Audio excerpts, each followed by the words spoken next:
Hi, വൃത്തങ്ങളുടെ അളവുകൾ അതായത് circle measures ഈ ചാപ്റ്ററിൽ നിന്ന് ഏരിയയും അതേപോലെ തന്നെ പെരിമീറ്ററും പരപ്പളവും ചുറ്റളവും കാണാനുള്ള കുറച്ച് കിടിലൻ ചോദ്യങ്ങൾ ചോദിക്കാറുണ്ട്. അപ്പോൾ ഈ ചോദ്യങ്ങളൊക്കെ എങ്ങനെ നമ്മൾ മനസ്സിലാക്കിയെടുക്കും, ഈ ചോദ്യങ്ങളൊക്കെ നമ്മൾ എങ്ങനെ ആൻസർ ചെയ്യുന്നത് വളരെ കൃത്യമായിട്ട് നമുക്ക് ഈ വീഡിയോയിൽ ഡിസ്കസ് ചെയ്യാം. നിങ്ങൾ റെഡി ആണെന്ന് വിചാരിക്കുന്നു. ഈ ഒരു ചാപ്റ്ററിൽ നിങ്ങൾ അറിഞ്ഞിരിക്കേണ്ട രണ്ട് കാര്യങ്ങൾ, രണ്ട് ഇക്വേഷൻ. ആ രണ്ട് ഇക്വേഷൻസ് നമ്മൾ ആദ്യം പറഞ്ഞുകൊണ്ട് തുടങ്ങുന്നു.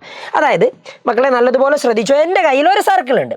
അപ്പോൾ ഈ സർക്കിളിൻ്റെ പ്രത്യേകത എന്താണെന്ന് വെച്ചിട്ടുണ്ടെങ്കിൽ ഈ സർക്കിളിന് ഒരു റേഡിയസും ഉണ്ട്, അതേപോലെ ഒരു സെൻറ്ററും ഉണ്ട്. സർക്കിൾ ആയാലും എന്തായാലും സെൻറ്റർ ഉണ്ടാവും, ഒരു റേഡിയസ് ആരല്ലേ ആറും ഉണ്ടാവും. അപ്പോൾ ഇത് ഈ റെഡ് മാർക്ക് ചെയ്തത് സർക്കിളിൻ്റെ സെൻറ്റർ, കേന്ദ്രം. ഈ ആർ എന്ന് പറയുന്നത് ഈ സർക്കിളിൻ്റെ ആരം, റേഡിയസിനെയാണ് നമ്മൾ എന്ത് വിളിക്കുന്നത്? ആർ. റേഡിയസ് ആർ കേട്ടോ, ആരം, മലയാളത്തിൽ ആരം എന്ന് പറയും. അങ്ങനെയാണെങ്കിൽ ഈ സർക്കിളിൻ്റെ നമ്മൾക്ക് പഠിച്ചിരിക്കേണ്ട രണ്ട് കാര്യങ്ങൾ. ആദ്യത്തത് ചുറ്റളവ് എന്ന് പറഞ്ഞിട്ടുണ്ടെങ്കിൽ ഞാനിപ്പോൾ ഇവിടെ ഒരു പോയിന്റ് മാർക്ക് ചെയ്തു എന്ന് വിചാരിച്ചു. ഈ പോയിന്റിൽ നിന്ന് തുടങ്ങി ഒരു റൗണ്ട് കഴിഞ്ഞ് ഇവിടെ എത്തി തിരിച്ചിവിടെ വന്നിട്ടുണ്ടെങ്കിൽ അതാണ് ചുറ്റളവ്. ആ ലെങ്ത്തിനെയാണ് നമ്മൾ ചുറ്റളവ് എന്ന് പറയുക, അല്ലെങ്കിൽ പെരിമീറ്റർ എന്ന് വിളിക്കും, അല്ലെങ്കിൽ സർക്കംഫറൻസ് ഒന്നും പറയാറുണ്ട് കേട്ടോ. സർക്കംഫറൻസ് കേട്ടോ, പെരിമീറ്റർ ഓർ സർക്കംഫറൻസ് രണ്ടും പറയാറുണ്ട്. സർക്കംഫറൻസ്, അപ്പം നോട്ട് ചെയ്ത് വെക്കുക. സർക്കംഫറൻസ്. അപ്പോൾ ഒരു സർക്കിളിൻ്റെ സർക്കംഫറൻസ് കാണണമെങ്കിൽ നമുക്ക് ആകെ വേണ്ടത് ആ സർക്കിളിൻ്റെ റേഡിയസാണ്. ഈ സർക്കിളിൻ്റെ റേഡിയസ് അല്ലെങ്കിൽ ആരം ആറാണെങ്കിൽ അതിൻ്റെ പെരിമീറ്റർ അല്ലെങ്കിൽ സർക്കംഫറൻസ് എന്ന് പറയുന്നത് 2πr. നോക്കണേ. ഇനി രണ്ടാമത്തത്, ഈ ഒരു വൃത്തത്തിൻ്റെ സർക്കിളിൻ്റെ പരപ്പളവ് അല്ലെങ്കിൽ ഏരിയ എന്ന് പറയുന്നത് റേഡിയസ് ആറാണെങ്കിൽ ഏരിയ എന്ന് പറയുന്നത് πr². അപ്പം നിങ്ങൾ നോക്കിക്കോ, റേഡിയസ് ആരം 6 തന്നിട്ടുണ്ടെങ്കിൽ പരപ്പളവ് πr², സർക്കംഫറൻസ് അല്ലെങ്കിൽ ചുറ്റളവ് എന്ന് പറയുന്നത് 2πr. ഓക്കെ, അപ്പോൾ ഈ രണ്ട് കാര്യങ്ങൾ കൃത്യമായിട്ട് മനസ്സിലാക്കി വെക്കുക. പെരിമീറ്റർ 2πr, അതേപോലെ ഏരിയ πr². അങ്ങനെയാണെങ്കിൽ നമ്മൾ എങ്ങനെയാണ് ഈ ചാപ്റ്ററിൽ നിന്ന് വരുന്ന കിടിലൻ ചോദ്യങ്ങൾ ആൻസർ ചെയ്യുക? സംഭവം ഈസിയാണ്. ഈ ഒരു ചിത്രം കണ്ടോ,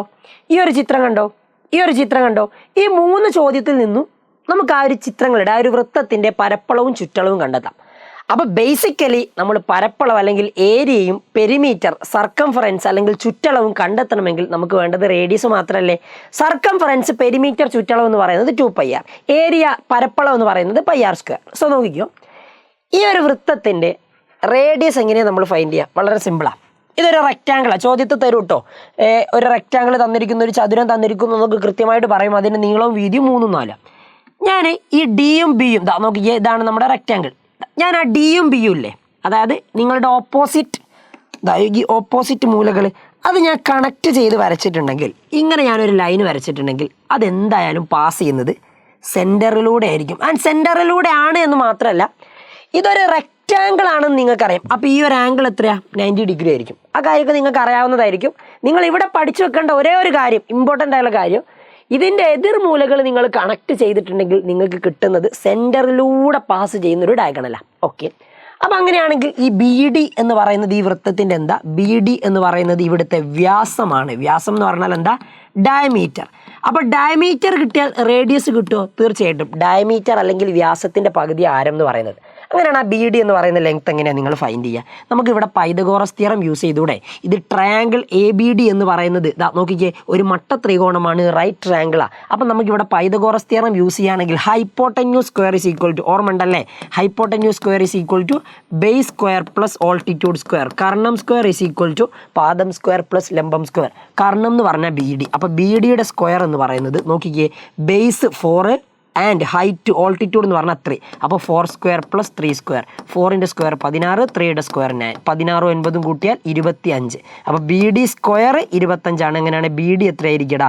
B D is equal to square root of, കാരണം ഈ സ്ക്വയർ ഇങ്ങോട്ട് പോകുന്ന സമയത്ത് റൂട്ടാകും. റൂട്ട് 25 എന്ന് പറഞ്ഞാൽ 5 സെൻറ്റിമീറ്റർ ആയിരിക്കും നിങ്ങളുടെ ഇതിൻ്റെ ലെങ്ത്ത്.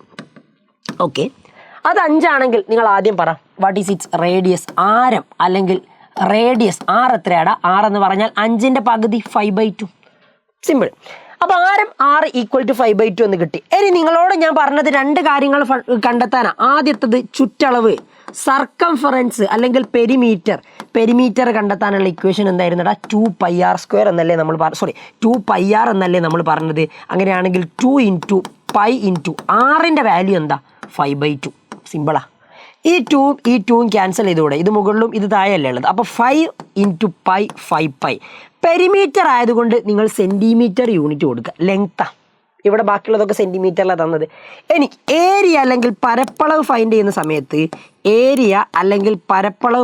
സമയത്ത് പൈ ആർ സ്ക്വയർ എന്ന് പറഞ്ഞിട്ടുണ്ടെങ്കിൽ പൈ ഇൻറ്റു റേഡിയസ് ആർ എത്രയാണ് 5/2. അപ്പോൾ 5/2 ഹോൾ സ്ക്വയർ. അപ്പോൾ നോക്കിക്കുക, നല്ലതുപോലെ ശ്രദ്ധിച്ചോ. 5ൻ്റെ സ്ക്വയർ എന്താ 25. ഓക്കെ, 2ൻ്റെ സ്ക്വയർ എന്താ 4. അപ്പോൾ 25 ഡിവൈഡഡ് ബൈ 4. ഇവിടെ ഒരു പൈ കൂടി ഇല്ലേ, ഇൻറ്റു പൈ. ഇത്രയും മതിയോ? ഇത്രയും മതി. ആൻഡ് കഴിഞ്ഞിട്ടുണ്ടോ? കഴിഞ്ഞിട്ടില്ല. ഏരിയ ആയതുകൊണ്ട് നിങ്ങൾ സെൻറ്റിമീറ്റർ സ്ക്വയർ എന്ന് കൂടി കൊടുക്കുക. ലെങ്ത് ആകുമ്പോൾ സെൻറ്റിമീറ്റർ മതി, ഏരിയ ആയതുകൊണ്ട് സെൻറ്റിമീറ്റർ സ്ക്വയർ. ഇതാണ് ഇതിൻ്റെ ആൻസർ. സിമ്പിളാണ്, വലിയ പ്രശ്നമൊന്നുമില്ല. ആൻഡ് അടുത്ത ചോദ്യം നോക്ക്. ഇതെന്താണെന്നറിയോ ഈ ചിത്രം? ഇതൊരു റെഗുലർ എക്സഗണാണ്. റെഗുലർ എക്സഗൺ എന്ന് പറഞ്ഞിട്ടുണ്ടെങ്കിൽ എന്താ? എല്ലാ വശങ്ങളും തുല്യമായിട്ടുള്ള 6 സൈഡുള്ള ബഹുഭുജം, റെഗുലർ എക്സഗൺ അല്ലേ. അപ്പോൾ അല്ലെങ്കിൽ മലയാളത്തിൽ നമ്മൾ സമഷഡ്ഭുജം എന്ന് വിളിക്കും. സമഷഡ്ഭുജം അതൊക്കെ ക്വസ്റ്റ്യനിൽ കൃത്യമായിട്ട് തരും കേട്ടോ. ഞാൻ ഈ ചിത്രം മാത്രമേ ഇവിടെ കൊടുത്തിട്ടുള്ളൂ. എല്ലാ വശങ്ങളും 2 സെൻറ്റിമീറ്ററാണ്. അപ്പോൾ നമുക്ക് വ്യാസം കണ്ടെത്തണം അല്ലെങ്കിൽ റേഡിയസ് കണ്ടെത്തണം. ഞാനിതിങ്ങനെ കണക്ട് ചെയ്ത് വരയ്ക്കുന്ന സമയത്ത് നോക്കിയേ, ഇതിങ്ങനെ കണക്ട് ചെയ്ത് വരയ്ക്കുന്ന സമയത്ത് ഏകദേശം ഇങ്ങനെ ചിത്രം കിട്ടും. നിങ്ങൾ മനസ്സിലാക്കി വെക്കേണ്ട ഒരേ ഒരു കാര്യം ഇതേ ഉള്ളൂ. സമഷഡ്ഭുജം റെഗുലർ എക്സഗണിൻ്റെ ഈ ഒരു ആംഗിൾ, മൊത്തത്തിലുള്ള ആംഗിൾ എന്ന് പറയുന്നത് ടോട്ടൽ 720 വരിക. 6 ഈക്വൽ ആംഗിൾസ് ഉള്ളത് കൊണ്ട് 720/6 ചെയ്യുമ്പോൾ 120 ആണ് ഒരു ആംഗിൾ കിട്ടുക. അപ്പോൾ ഇത് കറക്റ്റ് 2 കഷ്ണമാക്കി മുറിക്കുകയും ചെയ്യും. അപ്പോൾ നമുക്ക് ഒരു ആംഗിൾ കിട്ടി, ഇവിടെ 60 ഡിഗ്രി ആയിരിക്കും, ഇവിടെ 60 ആയിരിക്കും, ഇവിടെ 60 ആയിരിക്കും. ഇത് 60 ആണെങ്കിൽ ഇതും എന്തായാലും 60 ആയിരിക്കും. കാരണം ഒരു ത്രികോണത്തിലെ 3 കോണുകൾ എന്താ കൂട്ടിയാൽ 150 കിട്ടേണ്ടത്. അപ്പോൾ എല്ലാ ത്രികോണങ്ങളും ഇവിടെ ഇക്വിലാറ്ററൽ ത്രികോണങ്ങളായിരിക്കും. ഇക്വിലാറ്ററൽ ട്രയാങ്കിൾ, സമഭുജ ത്രികോണങ്ങൾ. ഈ സൈഡ് 2 സെൻറ്റിമീറ്റർ ആണെങ്കിൽ ഈ സൈഡും 2 സെൻറ്റിമീറ്റർ, ഈ സൈഡും 2 സെൻറ്റിമീറ്റർ. അപ്പോൾ നിങ്ങൾ നോക്ക്, ഞാൻ വെറുതെ ഇവിടെ സെൻറ്റർ അല്ലേ O എന്നും, ഇവിടെ ഞാൻ A എന്നും, ഇവിടെ ഞാൻ B എന്നും കൊടുത്തു. OAയും OBയും നിങ്ങളുടെ കയ്യിലുണ്ട്. ആക്ച്വലി OAയും OBയും ഒക്കെ എന്താ? ഈ വൃത്തത്തിൻ്റെ ആരമാ, റേഡിയസാ. അപ്പോൾ ഈ റേഡിയസിൻ്റെ ലെങ്ത്തും എന്ത് തന്നെയാണ്? ഇത് സമഭുജ ത്രികോണമായതുകൊണ്ട്, ഇക്വിലാറ്ററൽ ട്രയാങ്കിൾ ആയതുകൊണ്ട് എല്ലാ സൈഡ്സും ഈക്വൽ ആയിരിക്കും, എല്ലാ ആംഗിളും 60. അങ്ങനെയാണ് റേഡിയസ് വരുന്നത് എന്താടാ? 2 സെൻറ്റിമീറ്റർ. ഇനി നിങ്ങൾ പറ, നമുക്കിതിൻ്റെ പെരിമീറ്റർ ചുറ്റളവും അതേപോലെ ഏരിയ അല്ലേ വേണ്ടത്? ഫസ്റ്റ് ഏരിയ എന്ന് പറഞ്ഞാൽ പരപ്പളവ് കാണാനുള്ള ഇക്വേഷൻ ഞാൻ എന്തായിരുന്നു പറഞ്ഞത്? Pi r square. ഇവിടെ ആർ എത്രയാണ്? 2. അപ്പോൾ പൈ ഇൻറ്റു 2 സ്ക്വയർ. 2 എന്ന് പറഞ്ഞാൽ 2ൻ്റെ സ്ക്വയർ എന്ന് പറഞ്ഞാൽ 4. അപ്പോൾ 4 into pi 4 pi centimetre square ആയിരിക്കും പരപ്പളവ്. ഇനി അതേപോലെ തന്നെ ചുറ്റളവാണ്. ചുറ്റളവ് എന്ന് പറഞ്ഞിട്ടുണ്ടെങ്കിൽ പെരിമീറ്റർ ചുറ്റളവ് നമ്മൾ എങ്ങനെയാണ് ഫൈൻഡ് ചെയ്യുക? Equation is 2πr. ആറിന് പകരം നിങ്ങൾ എന്ത് കൊടുക്കുക? 2 കൊടുക്കുക. അപ്പോൾ 2π ഇൻറ്റു 2 ഇൻറ്റു 2 4 അല്ലേ. അപ്പോൾ 4π. ആൻഡ് ഇവിടുത്തെ യൂണിറ്റ് വരെ സെൻറ്റിമീറ്ററാണ്. കാര്യം മനസ്സിലായോ? സംഭവം ഈസിയാണ് അല്ലേ. ഇനി ഇതേപോലെ നിങ്ങൾ അടുത്തൊരു ചോദ്യം നോക്കും. എന്താ ഈ ചിത്രത്തിൻ്റെ പ്രത്യേകത? ഇവിടെ 2 സൈഡ് 2 തന്നിട്ടുണ്ട്. ഇതൊരു സ്ക്വയർ ആണെങ്കിൽ ഇത് എന്തായാലും 90 ഡിഗ്രി ആയിരിക്കും. അപ്പോൾ 90 ഡിഗ്രിയാണ് ഇവിടെ വരുന്നതെങ്കിൽ, സർക്കിൾ ഉണ്ടാക്കുന്ന ആംഗിൾ 90 ഡിഗ്രീസ് ആണ് വീതമാണെങ്കിൽ, നിങ്ങളോട് ഞാൻ നേരത്തെ പറഞ്ഞ കാര്യം തന്നെ, 2 മൂലകൾ നിങ്ങൾ കണക്ട് ചെയ്താൽ കിട്ടുന്നത് നോക്കിക്കേ, ആ ലൈൻ, ആ ഡയഗണൽ അത് പാസ് ചെയ്യുന്നത് സെൻറ്ററിലൂടെ ആയിരിക്കും. അപ്പോൾ നിങ്ങൾ നോക്കിക്കേ, ഇത് വേണമെങ്കിൽ ഞാൻ A, ഇത് വേണമെങ്കിൽ ഞാൻ B, ഇത് വേണമെങ്കിൽ ഞാൻ C, ഇത് വേണമെങ്കിൽ ഞാൻ D കൊടുത്തു. അപ്പോൾ ആക്ച്വലി BD എന്ന് പറയുന്നത്, BD കർണം ഹൈപ്പോട്ടന്യൂസ്, അതിൻ്റെ സ്ക്വയർ എന്ന് പറയുന്നത് ബാക്കിയുള്ള ഈ 2 സൈഡിൻ്റെ സ്ക്വയറിന് ഈക്വൽ അല്ലേ? അതെ. കാരണം എന്താ? ഇതൊരു റൈറ്റ് ട്രയാങ്കിളാണ്. അപ്പോൾ 2 സ്ക്വയർ 4 4 + 4 എന്ന് പറഞ്ഞാൽ 8 വരും അല്ലേ. പക്ഷേ ഞാൻ അങ്ങനെ എഴുതുന്നില്ല. BD ഈസ് ഈക്വൽ ടു √4 + 4 എന്ന് എഴുതി. 4 + 4 എന്ന് പറഞ്ഞാൽ 2 × 4 അങ്ങനെ എഴുതി കൂടെ. 2 × 4. ഇനി ഇത് നിങ്ങൾ മുമ്പ് പഠിച്ചിട്ടുണ്ട്. 2 × 4 എന്ന് എഴുതിയാൽ 4ന് റൂട്ട് ഉണ്ട്. ആരാ? 2 ആ. അപ്പോൾ നിങ്ങൾക്ക് ഇത് ഒന്നുകൂടി മാറ്റിയിട്ട് √4 × √2 എന്ന് എഴുതാം. അതായത് √4 എന്ന് പറഞ്ഞാൽ എത്ര മക്കളെ? 2. അപ്പോൾ ഇതിൻ്റെ ആൻസർ എന്താ? 2√2. അപ്പോൾ 2√2 സെൻറ്റിമീറ്റർ ആയിരിക്കും എന്ത്?